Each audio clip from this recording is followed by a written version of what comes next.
Ezequías fue un rey diferente, hijo de Acaz, un monarca que llevó a Judá por caminos oscuros.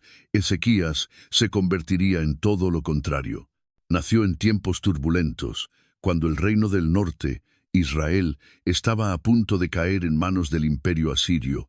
La idolatría, la corrupción y la desconfianza hacia Dios se habían infiltrado hasta lo más profundo de Judá. Pero Ezequías, desde joven, demostró tener un espíritu resuelto. Esta es la historia de Ezequías, el hombre que confió en Dios cuando todo parecía perdido. Cuando Ezequías subió al trono, tenía 25 años. Su padre había sido uno de los reyes más infieles de Judá. Había cerrado las puertas del templo, erigido altares paganos en cada rincón de Jerusalén y entregado al pueblo a la adoración de ídolos. En lugar de buscar la ayuda del Señor, había hecho alianzas con naciones extranjeras, debilitando la identidad del pueblo de Dios. Si este contenido te está atrapando, no olvides suscribirte al canal, dejar tu poderoso like y comentar abajo, así este mensaje puede llegar a más corazones sedientos de verdad. Pero Ezequías no siguió el ejemplo de su padre. En su primer año de reinado, y desde el primer mes, tomó una decisión radical: reabrir las puertas del templo del Señor. Fue más que un acto simbólico. Fue el principio de una reforma profunda. Llamó a los sacerdotes y a los levitas, los reunió en la plaza oriental y les habló con claridad. Hermanos míos, purifiquémonos y purifiquemos la casa del Señor, el Dios de nuestros padres. Porque nuestros padres fueron infieles e hicieron lo malo ante los ojos del Señor. Cerraron las puertas del santuario, apagaron las lámparas, no ofrecieron incienso ni holocaustos. Por eso vino la ira del Señor sobre Judá y Jerusalén. No hubo aplausos ni celebraciones, solo el silencio reverente de quienes comprendían que debían volver a lo sagrado. Los levitas y sacerdotes respondieron con obediencia. Se levantaron hombres de corazón dispuesto, que comenzaron la purificación del templo. Retiraron toda impureza, restauraron los utensilios sagrados y prepararon el altar para el sacrificio. Durante 8 días limpiaron el templo por dentro y otros 8 lo consagraron por completo. Al final, lo presentaron de nuevo ante el Señor. Ezequías sabía que no bastaba con restaurar la estructura, debía restaurarse la adoración. Ordenó ofrecer holocaustos por el pecado de la nación. Convocó a los cantores levitas, restauró la música sagrada y cuando comenzó el sacrificio, también comenzó la alabanza. Los instrumentos resonaron, las voces se alzaron y por primera vez en muchos años, Jerusalén volvió a escuchar el canto dedicado al Dios de Israel. El pueblo observaba, muchos con lágrimas en los ojos. La presencia de Dios, que parecía haberse retirado, comenzaba a volver. Las generaciones más jóvenes, que solo conocían altares paganos, veían por primera vez el verdadero culto al Señor. Pero Ezequías no se detuvo allí. Quiso celebrar la Pascua, aquella fiesta antigua que recordaba la liberación de Egipto, pero que hacía décadas no se celebraba correctamente. Enviaron mensajeros no solo por Judá, sino también al norte, a las pocas tribus de Israel que aún no habían sido llevadas cautivas. Les rogaron que volvieran al Señor, que dejaran sus ídolos y participaran en la fiesta del Dios viviente. Muchos se burlaron, otros se rieron, pero algunos, tocados en el corazón, descendieron a Jerusalén. Cuando la Pascua finalmente se celebró, fue con una alegría que no se recordaba desde los días del rey Salomón. Ezequías estaba restaurando algo más que rituales. Estaba restaurando el alma de un pueblo. Lo hacía sin imposiciones, guiado por la Escritura y por un profundo temor de Dios. Su reinado comenzaba con limpieza, renovación y consagración. Y aunque las amenazas externas no habían desaparecido, ni los enemigos se habían rendido, en el corazón de Judá se encendía una luz. El templo volvía a ser el centro, el pueblo volvía a mirar hacia lo alto. Así comenzaba el reinado de Ezequías.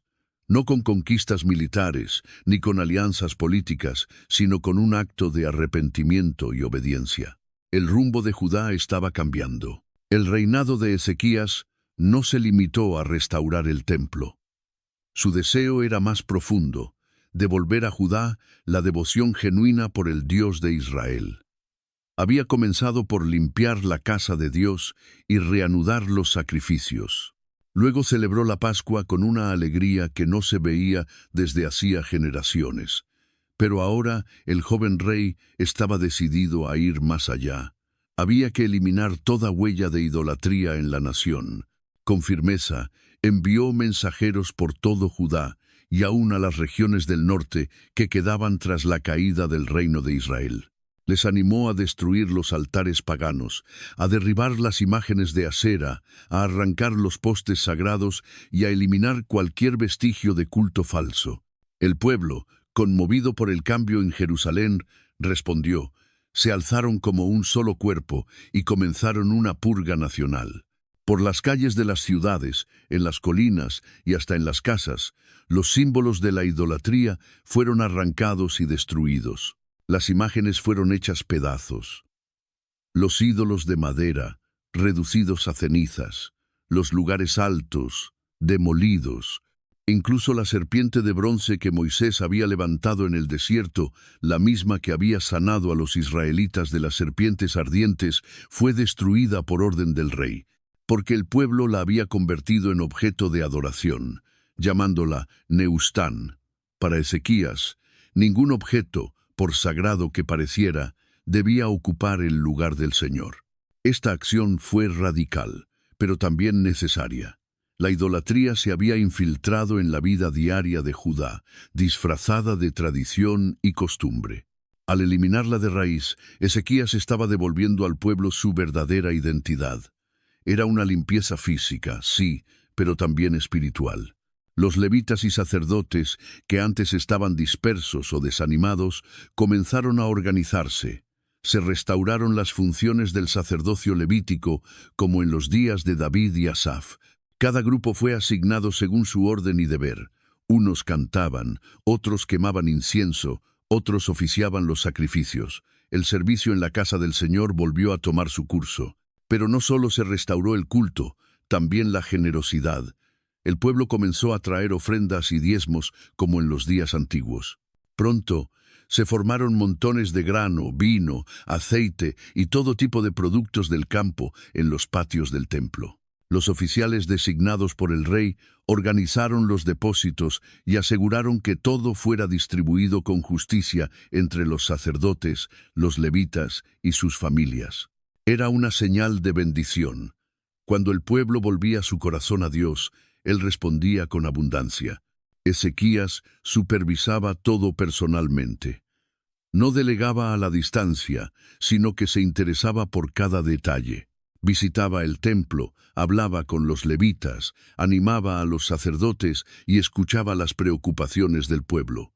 Para él, gobernar no era ejercer poder, sino guiar al pueblo hacia la voluntad de Dios. Los cronistas de su tiempo lo dejaron por escrito. No hubo rey como él entre los de Judá, ni antes ni después, porque confió en el Señor, caminó en sus caminos y no se apartó de él. Dondequiera que se propuso actuar, lo hizo con todo su corazón y fue prosperado. Pero Ezequías sabía que la fidelidad debía mantenerse, no solo encenderse. La idolatría podía regresar si se descuidaba el corazón. Por eso, estableció leyes para el mantenimiento constante del culto, ordenó escuelas de instrucción para enseñar la ley del Señor, y animó al pueblo a orar, a ayunar y a vivir conforme a los mandamientos. Había un nuevo espíritu en Judá, uno que no dependía de ejércitos ni de riquezas, sino de la presencia de Dios. Y mientras tanto, más allá de sus fronteras, el imperio asirio seguía creciendo.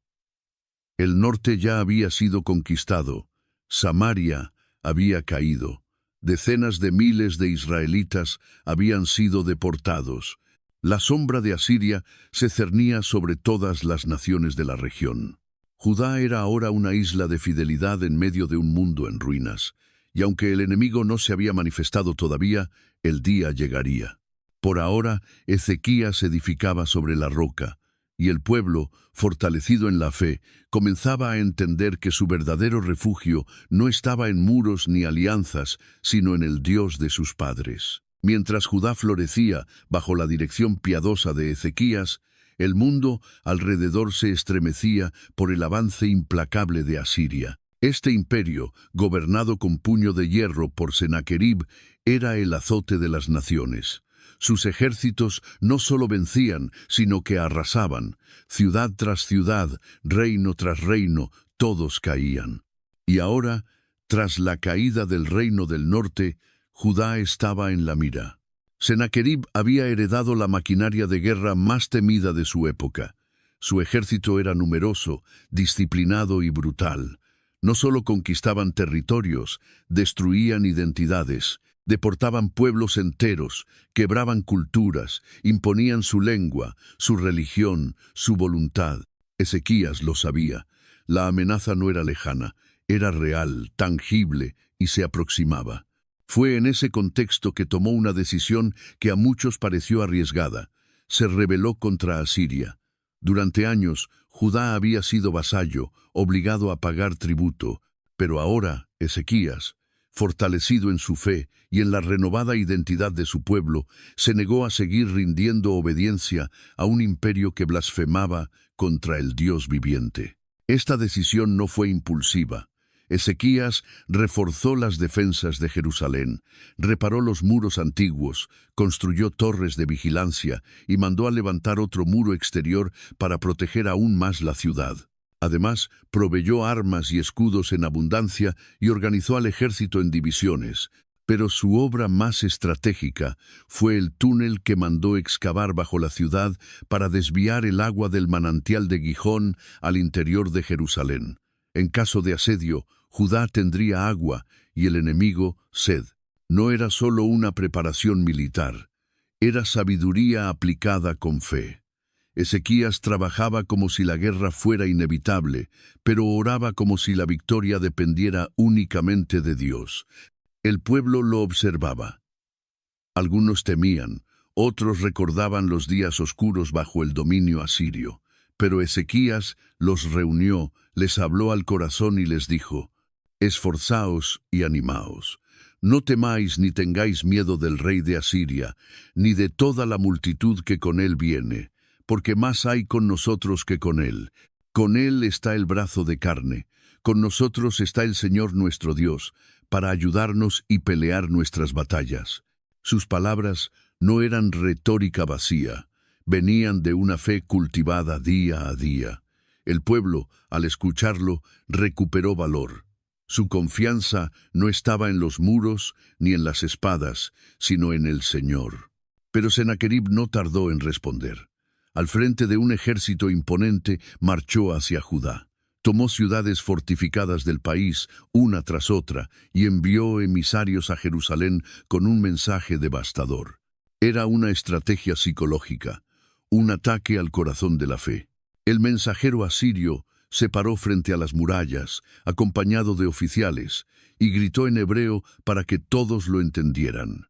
«Así dice el gran rey, el rey de Asiria, ¿en qué confían ustedes para resistir? ¿En Egipto? ¿En su Dios? No se engañen.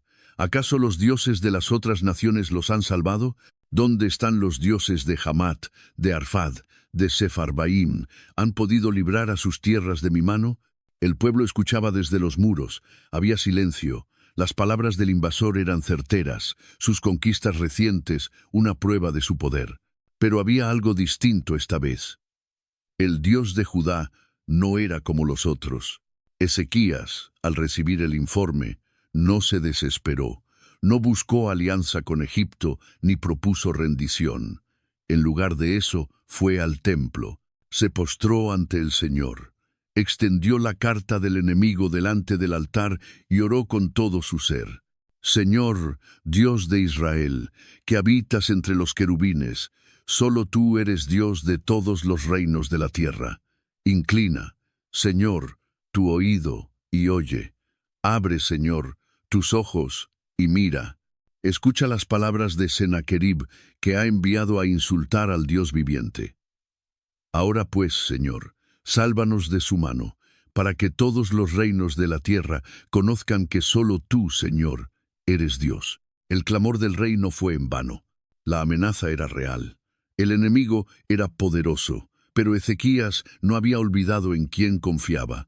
La batalla espiritual había comenzado. La oración de Ezequías no tardó en encontrar eco en el cielo. Su clamor sincero, acompañado de humillación y confianza, fue recibido por Dios como una ofrenda pura. Y en respuesta, el Señor envió palabra a través de su profeta, Isaías, el hijo de Amós, el mismo que durante años había proclamado advertencias, visiones y promesas a Judá. Isaías se presentó ante Ezequías con un mensaje claro y directo. No traía consejos humanos ni estrategias militares. Su voz era firme, pero llena de consuelo. Dijo: «Así ha dicho el Señor, Dios de Israel.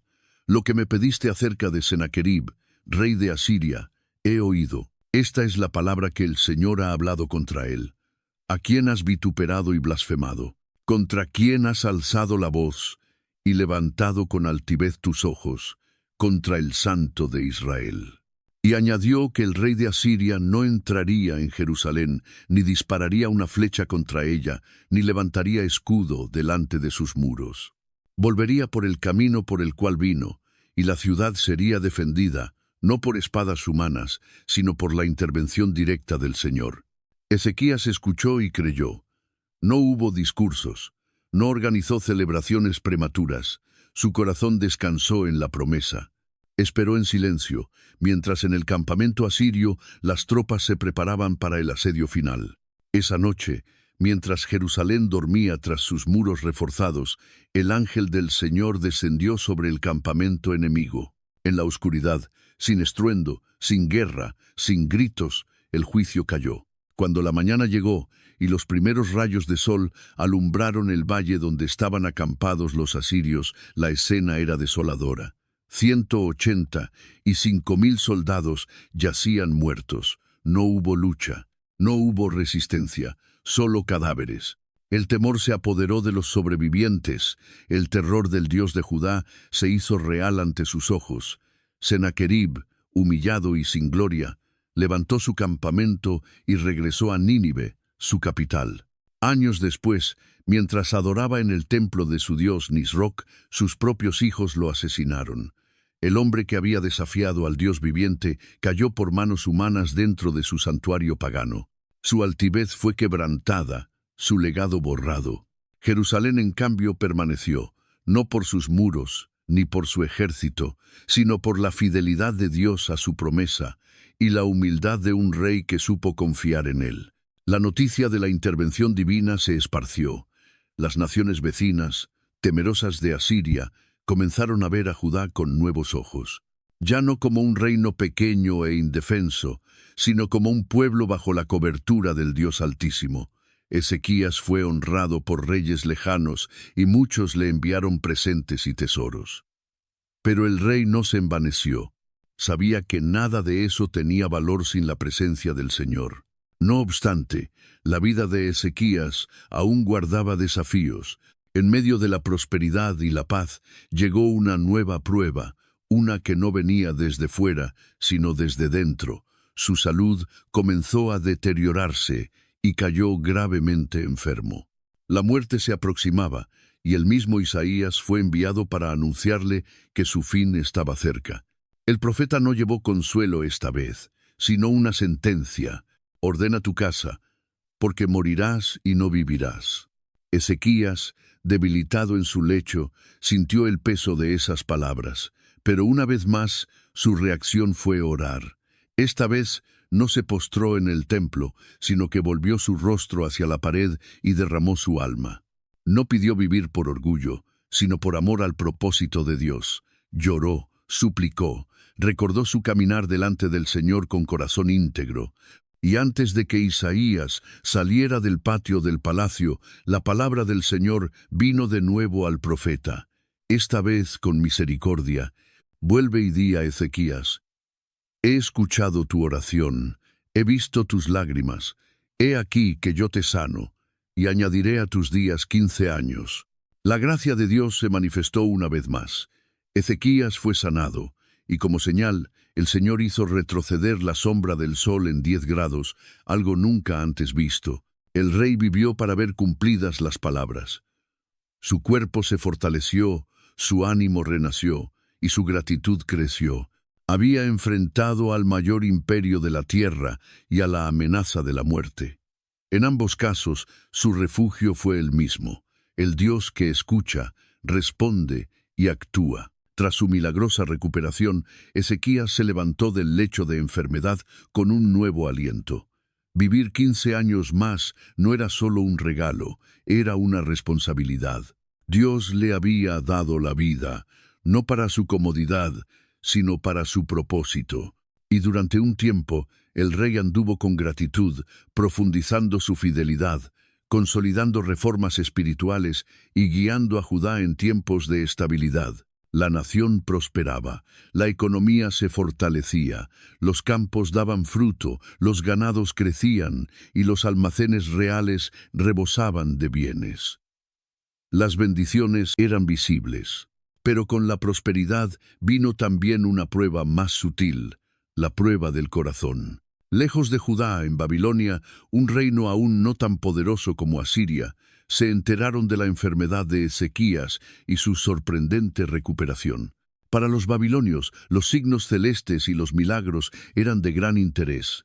El retroceso de la sombra solar fue un fenómeno que asombró a los sabios, y el nombre de Ezequías empezó a ser murmurado entre cortes extranjeras como el de un hombre favorecido por poderes divinos.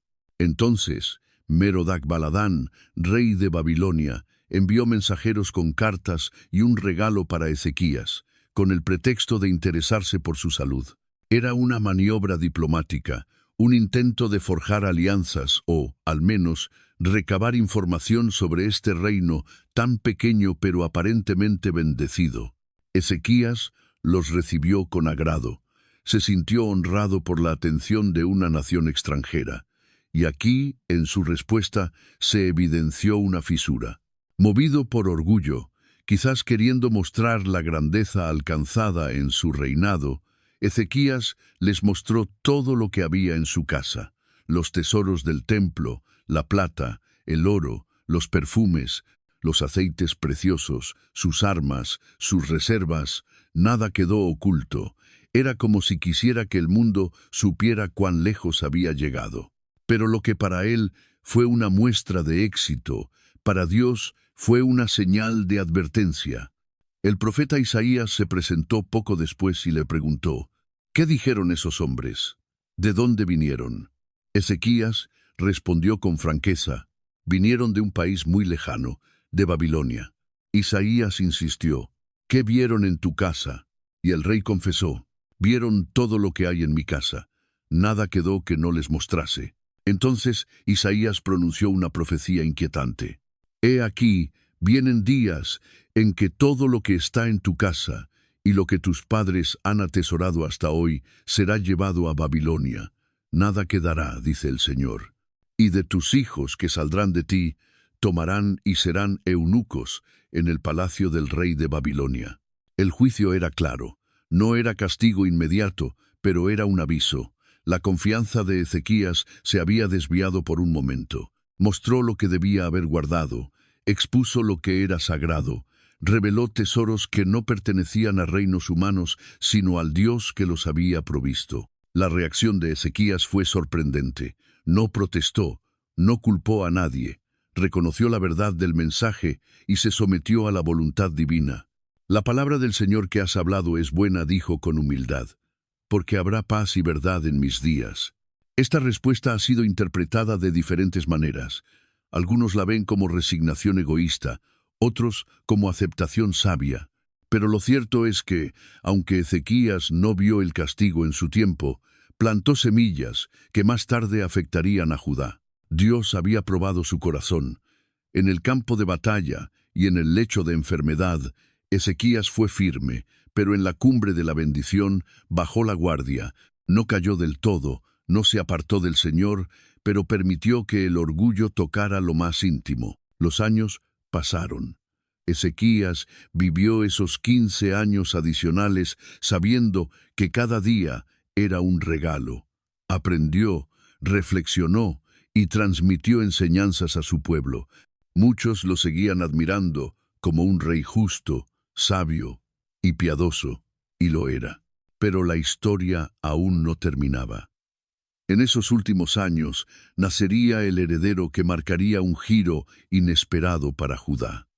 Un hijo al que le tocaría el trono, pero cuyo corazón no sería como el de su padre. El legado de Ezequías, aunque brillante, estaba por ser puesto a prueba por la siguiente generación. Durante los años añadidos a la vida de Ezequías, nació su hijo Manasés. Aquel niño que vendría a ocupar el trono no conoció las amenazas de Asiria, ni el poder del Dios que había hecho retroceder la sombra, ni la desesperación de un pueblo rodeado. Nació en tiempos de prosperidad, cuando el reino disfrutaba de paz y abundancia, y cuando la devoción de su padre se había mezclado con la rutina de la vida cotidiana. Ezequías, aunque justo, no pudo controlar lo que su hijo absorbería del mundo que lo rodeaba. Las cortes extranjeras admiraban a Judá no solo por su fortaleza, sino también por sus tesoros, sus alianzas, su política. Manasés creció entre comodidades, siendo testigo de un reino estable, pero sin comprender el precio espiritual que se había pagado por ello. A los 12 años, tras la muerte de su padre, Manasés ascendió al trono de Judá, y con su reinado comenzó una etapa oscura, muy distinta al legado de Ezequías. El joven rey no siguió los pasos de su padre. En lugar de continuar la reforma espiritual y el culto exclusivo al Señor, Manasés reinstauró los altares paganos que su padre había destruido. Levantó lugares altos, erigió imágenes de Baal, hizo ídolos de acera y rindió culto a los astros del cielo. Pero su apostasía fue aún más grave. Introdujo esos cultos en el mismo templo del Señor, el lugar donde Dios había dicho que pondría su nombre para siempre. Su desviación no fue solo personal. Manasés arrastró a todo Judá en su pecado, engañó al pueblo, multiplicó la maldad, promovió prácticas abominables como la adivinación, la hechicería y la consulta con espíritus. Y lo más terrible, ofreció a su propio hijo en sacrificio, haciéndolo pasar por fuego, conforme a las costumbres paganas de las naciones que Dios había desechado. La nación que había sido librada del asedio más terrible, la ciudad que había sido defendida por el ángel del Señor, ahora se hundía en una oscuridad más profunda que nunca antes. Los profetas no callaron. La palabra del Señor fue proclamada una y otra vez. Dios, en su misericordia, advertía, llamaba al arrepentimiento, recordaba su pacto, pero Manasés no escuchó. Su corazón estaba endurecido, el poder le había embriagado y la idolatría le había cegado. Entonces, el juicio comenzó a tomar forma. El Señor permitió que los ejércitos asirios, los mismos de los que había librado a Ezequías, regresaran. Esta vez no con intención de asediar, sino con autoridad para conquistar. Los capitanes del ejército de Asiria tomaron a Manasés prisionero, lo capturaron, lo ataron con cadenas de bronce y lo llevaron cautivo a Babilonia. Allí, lejos de su trono, privado de poder, sin sus ídolos ni su palacio, Manasés tuvo tiempo para reflexionar. En la humillación más profunda, al borde de la muerte, comenzó a reconocer su error. En ese lugar de miseria, el rey que había blasfemado, matado y destruido, dobló sus rodillas, elevó su oración al Dios de sus padres. No fue una súplica vacía, ni una petición por conveniencia. Fue un clamor sincero. Reconoció su pecado, lloró por sus actos, se humilló profundamente. Y Dios, en su infinita misericordia, escuchó. El Señor restauró a Manasés. Le permitió regresar a Jerusalén y recuperar el trono, no porque lo mereciera, sino por la grandeza de su compasión. De regreso en su tierra, Manasés cambió. Quitó los ídolos de la casa del Señor, destruyó los altares paganos y restauró el altar de Dios. Ordenó al pueblo que sirviera solamente al Señor, el Dios de Israel. Sin embargo, el daño ya estaba hecho. A pesar de su arrepentimiento, el corazón de la nación había sido profundamente afectado. Muchos continuaron en los caminos de la idolatría, y el mal que Manasés introdujo no pudo ser borrado con facilidad. Así, el legado de Ezequías fue puesto en tensión. Había sido un rey justo, fiel, confiado en Dios, pero el hijo que engendró en sus años añadidos llevó a Judá a una crisis espiritual de proporciones incalculables. Aunque Manasés se arrepintió, el reino no volvió a ser el mismo. La fidelidad de un rey puede marcar una generación, pero también puede dejar una carga que otras no sabrán llevar. Después del regreso de Manasés y su aparente reforma, la nación intentó encontrar estabilidad, pero las heridas profundas dejadas por décadas de idolatría no sanaron de un día para otro. El templo había sido profanado, las costumbres paganas se habían arraigado en la vida del pueblo, y muchos se resistían al cambio, incluso después del arrepentimiento del rey. Judá estaba dividida en su interior. Había quienes recordaban con nostalgia los días de Ezequías, donde la ley del Señor era respetada y el nombre de Dios era exaltado. Pero había también quienes, seducidos por las prácticas extranjeras, ya no deseaban volver al camino antiguo. Aquel reino que una vez había sido un ejemplo de reforma espiritual, se encontraba ahora navegando aguas turbias, con una fe debilitada y una identidad fragmentada. Manasés, aunque transformado, envejeció sabiendo que su legado sería mixto. Había hecho el mal ante los ojos del Señor durante más tiempo del que hizo el bien. Y aunque fue perdonado, el reino que entregaría a su descendencia era muy distinto al que recibió de su padre. Cuando murió, su hijo Amón subió al trono, y el ciclo se repitió. Amón no siguió el ejemplo del Manasés arrepentido, sino que emuló al Manasés pecador. Reinó por solo 2 años, pero en ese corto periodo promovió nuevamente la idolatría y el desprecio por el Señor. Su corazón no se humilló como el de su padre, y su reinado fue breve y trágico. Sus propios siervos conspiraron contra él y lo asesinaron en su casa. Fue un período de caos. El trono, manchado por la sangre, parecía inestable, pero el pueblo, en un acto de unidad, se levantó contra los conspiradores y proclamó como rey a su hijo Josías, que apenas tenía 8 años. Era un niño, y sin embargo, su llegada al trono marcaría el inicio de un nuevo capítulo en la historia de Judá. Josías creció bajo la tutela de hombres piadosos. No repitió los errores de su padre, ni siguió los caminos de su abuelo en sus años de idolatría. En cambio, buscó al Dios de David, su antepasado, y emprendió reformas aún más profundas que las de Ezequías. Pero el reino que él recibió estaba muy dañado, y aunque sus esfuerzos fueron valientes y sinceros, los corazones del pueblo seguían siendo inconstantes. Mientras todo esto ocurría, la figura de Ezequías parecía desvanecerse en la memoria colectiva. Había sido un rey notable, firme en la fe, prudente en la guerra y valiente frente a la muerte. Pero los años posteriores a su reinado trajeron oscuridad, y su legado fue ahogado por las sombras de sus descendientes. Sin embargo, Dios no olvidó. En el libro de los Reyes y en los relatos de los cronistas, el nombre de Ezequías fue preservado con honor. Se le reconoció como uno de los reyes más justos que había reinado en Judá. Un hombre que, ante la amenaza del imperio más poderoso de su tiempo, confió sin dudar en el Señor. Un hombre que, frente a la muerte, oró con lágrimas sinceras y fue escuchado. Un hombre que purificó la nación, restauró el templo y devolvió la dignidad espiritual a su pueblo. Los profetas, especialmente Isaías, también lo recordaron. Sus conversaciones con el rey, sus advertencias y visiones quedaron como testimonio del poder y la misericordia de Dios en los días de angustia y de sanidad. Ezequías había cometido errores. Mostró su orgullo al revelar los tesoros a los babilonios. Engendró un hijo en tiempos que quizás no eran propicios. Pero su vida entera fue una expresión de lucha, fe y restauración. No fue perfecto, pero fue verdadero, y esa verdad quedó sembrada en la historia de Judá. Las generaciones que vinieron después, aunque fluctuantes en su fidelidad, tenían en la figura de Ezequías una referencia de cómo debía reinar un hijo de David. Su nombre, en medio de tantos que se desviaron, brillaba con luz propia. Y Dios, que pesa los corazones, valoró su entrega.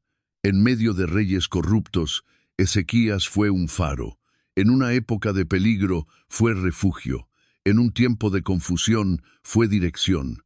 Así, su legado no quedó en oro, ni en ejércitos, ni en alianzas. Su verdadero legado fue su fe. Muchos años después de la muerte de Ezequías, mientras Judá seguía su camino errante entre el arrepentimiento y la rebelión, las historias sobre su reinado comenzaron a tomar un nuevo valor. En medio del vaivén político y espiritual, los escribas, sacerdotes y ancianos que aún temían al Señor mantenían vivos los relatos de su vida, no como simples recuerdos, sino como enseñanzas necesarias para un pueblo que había perdido el rumbo. Los levitas hablaban de cómo Ezequías había restaurado la adoración en el templo. Recordaban con reverencia la gran Pascua celebrada durante su reinado, una de las más grandes desde los días de Salomón.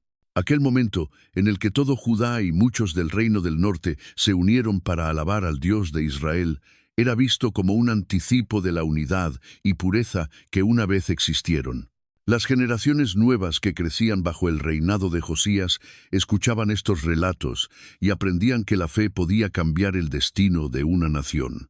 Aprendían que un hombre justo, incluso ante amenazas imposibles, podía inclinar el corazón de Dios. Los profetas también mantenían viva la memoria de Ezequías. Isaías, ya en sus últimos años, hablaba de los días en los que el Señor había intervenido con mano fuerte para salvar a Jerusalén. Narraba cómo el ángel del Señor había destruido el ejército asirio en una sola noche, sin que Judá levantara espada. En cada una de sus palabras había un llamado a recordar: Dios es poderoso para salvar, pero también es celoso de su nombre. En los hogares, los ancianos contaban cómo Ezequías, enfermo y al borde de la muerte, había clamado con sinceridad, y Dios le respondió con una señal que ningún otro rey había recibido: el retroceso de la sombra en los grados del reloj de Acaz. Ese milagro no solo quedó grabado en la historia de Judá, sino que fue oído hasta en las naciones extranjeras. Algunos consideraban que aquel momento marcaba un punto de inflexión, una advertencia que no fue completamente atendida. Porque fue entonces cuando Ezequías, mostrando sus tesoros a los mensajeros de Babilonia, cometió un error que, aunque pequeño ante los ojos humanos, abriría una puerta peligrosa para el futuro del reino. Isaías lo había advertido. Todo lo que estaba en su palacio sería llevado a Babilonia. Y aunque ese juicio no llegó en vida de Ezequías, la semilla había sido sembrada. Pese a ello, la imagen que perduraba era la de un rey fiel. Su humildad, su obediencia, su determinación por purificar el culto y restaurar la ley eran señales claras de un corazón inclinado hacia Dios. En un tiempo donde muchos líderes gobernaban según su conveniencia, Ezequías reinó buscando agradar al Señor. A medida que Josías avanzaba en sus reformas, muchos encontraron inspiración en la memoria de su bisabuelo. Josías no solo imitó sus acciones, sino que las profundizó. Mandó derribar todos los ídolos, no solo en Judá, sino también en territorios del antiguo reino del norte. Encontró el libro de la ley en el templo, lo que renovó el pacto del pueblo con Dios. Fue un despertar espiritual, pero también fue una advertencia. Si después de Ezequías vino Manasés, ¿qué pasaría después de Josías? La historia de Judá parecía avanzar en ciclos, uno o dos reyes temerosos de Dios, seguidos por generaciones que lo olvidaban. Y aunque los fieles recordaban a Ezequías con gratitud, sabían que la nación necesitaba algo más que un buen rey, necesitaba un corazón colectivo transformado. Aún así, el nombre de Ezequías no desapareció. Quedó grabado en los registros reales como uno de los más grandes. En cada generación, cuando se hablaba de fidelidad, su nombre surgía como un ejemplo. Cuando se enseñaba sobre oración, se mencionaba su clamor. Cuando se hablaba de milagros, se relataba la liberación de Jerusalén. Ezequías no vivió para ver todo el fruto de su fidelidad. No fue testigo de las consecuencias de sus errores, ni del dolor que su hijo causaría. Pero su vida fue una señal clara de lo que Dios puede hacer cuando un corazón se rinde completamente a Él. Y así, en la historia de Judá, en la memoria de su pueblo, en las Escrituras y en el corazón de los justos, Ezequías fue recordado como el rey que caminó con Dios en medio de la oscuridad y cuya fe trajo luz a toda una nación. Aunque Ezequías había muerto hacía años, su influencia seguía tejiéndose silenciosamente en la historia de Judá. No a través de monumentos o estatuas, sino por medio de la memoria viva de su fe. Su nombre era pronunciado con respeto, no solo por lo que había hecho, sino por lo que representaba, la posibilidad de volver al Señor en medio de la decadencia. El reino de Judá, sin embargo, no detuvo su caída. Las reformas de Josías, aunque sinceras, fueron recibidas por un pueblo de corazón dividido. Muchos obedecían por costumbre o por temor al castigo, pero no por convicción. Los profetas clamaban en las calles, denunciando la hipocresía del culto exterior sin transformación interna. El juicio anunciado por Isaías en tiempos de Ezequías comenzaba a tomar forma. Cuando Josías murió en batalla contra el faraón Necao, la nación quedó vulnerable. Sus hijos, puestos en el trono uno tras otro, no compartieron su celo por Dios. Comenzaron a gobernar siguiendo las costumbres paganas, despreciando la ley, oprimiendo al pueblo y provocando la ira divina. Era como si los días de Manasés se repitieran, pero esta vez sin oportunidad de retorno. Jeremías, el profeta que lloraba por la nación, veía con dolor cómo la tierra se contaminaba con sangre y corrupción. En sus palabras había lamentos, pero también recordatorios del pasado. ¿No recuerdan a Ezequías? ¿No saben cómo Dios respondió a su clamor? ¿Acaso el Señor no es el mismo? El pueblo no escuchaba. Los babilonios, poderosos y decididos, avanzaban como el martillo de Dios. Uno tras otro, los reyes de Judá fueron humillados, deportados, asesinados. El templo que Ezequías había restaurado con tanto esmero fue saqueado. Los tesoros que él una vez mostró a los enviados de Babilonia ahora eran llevados como botín. La advertencia de Isaías se cumplía palabra por palabra. Y finalmente Jerusalén cayó. Las murallas fueron derribadas, el templo fue incendiado y el pueblo fue llevado al exilio. La tierra prometida quedó desolada, los cantores enmudecieron, los sacerdotes fueron dispersados. El linaje de David parecía condenado al olvido. Y sin embargo, en medio de la ruina, en los rincones de Babilonia, en las reuniones secretas de los exiliados, el nombre de Ezequías volvía a surgir. Porque en los momentos de mayor oscuridad, los hombres recuerdan las luces que una vez brillaron. Y entre todas las figuras del pasado, Ezequías destacaba como el ejemplo de cómo un solo corazón fiel podía cambiar el destino de una nación, aunque fuera por un tiempo. Los escribas copiaban los relatos de su vida, los sabios lo enseñaban a los niños. En las casas, entre los sobrevivientes, se hablaba de su oración, de su confianza, de su reforma. Y aunque el templo ya no estaba en pie, el espíritu de Ezequías seguía vivo como una esperanza. Si antes Dios había escuchado, ¿no escucharía de nuevo? Ezequías no dejó una dinastía de reyes fieles.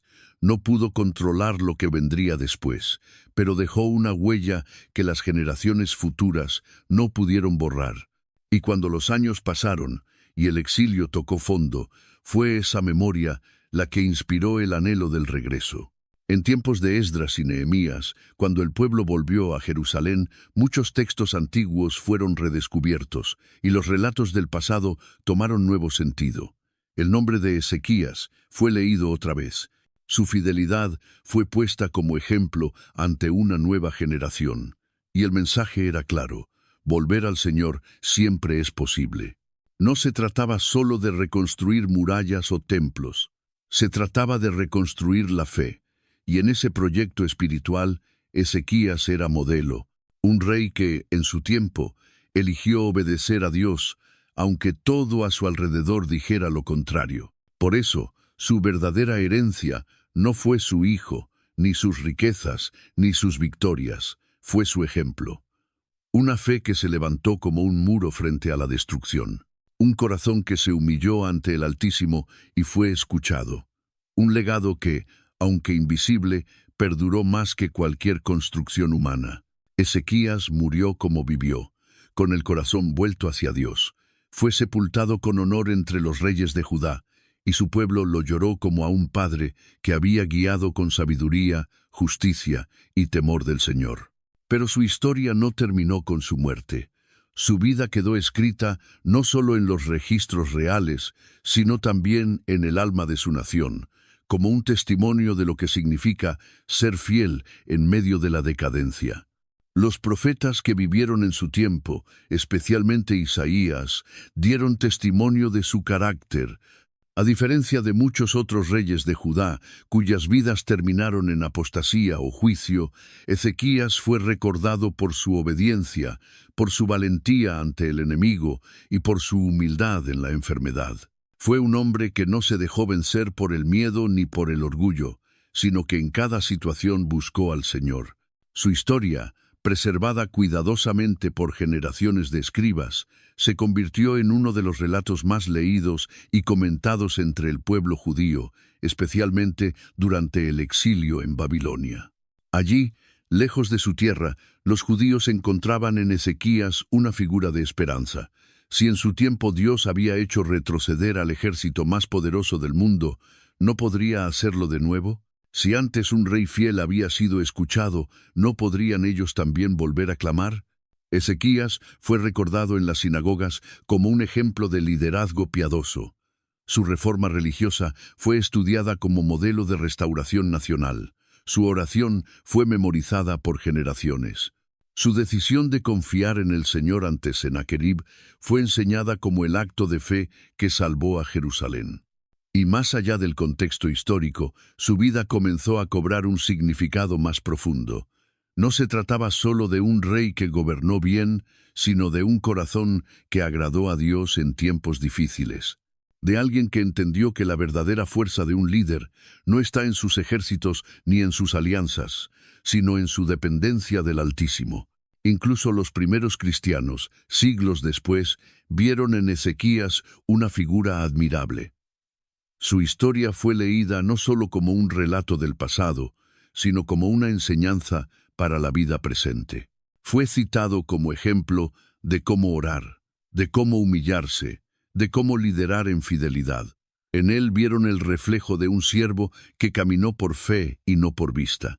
Y cuando los evangelistas escribieron sobre Jesús, el Mesías esperado, muchos notaron que algunas actitudes del Rey de Reyes recordaban las de Ezequías. La humildad, la oración ferviente, la confianza absoluta en el Padre Celestial. Aunque Jesús era infinitamente superior, la figura de Ezequías ayudó a muchos a comprender lo que era vivir para agradar a Dios en todo. Hoy, siglos después, el nombre de Ezequías aún se menciona con honor en sermones, estudios bíblicos y enseñanzas. Su vida sigue inspirando a quienes enfrentan desafíos imposibles. A los que luchan contra enfermedades, a los que enfrentan enemigos, a los que buscan una renovación espiritual. Porque su historia demuestra que Dios escucha, responde y actúa cuando un corazón se humilla y se entrega por completo. Y así, la historia de Ezequías no termina. Sigue hablando a cada generación que la lee. Su voz no ha sido silenciada por el tiempo, porque fue una vida escrita en obediencia, no para buscar gloria humana, sino para glorificar al Dios de Israel. Este es el legado de Ezequías. No solo ser un rey, sino un testimonio. No solo haber reinado, sino haber confiado. No solo haber vivido, sino haber agradado a aquel que mira el corazón. Su historia es un llamado a levantarse en medio de la oscuridad, a reparar lo que ha sido quebrado, a purificar lo que ha sido contaminado, a buscar a Dios con todo el ser, sabiendo que Él es poderoso para salvar.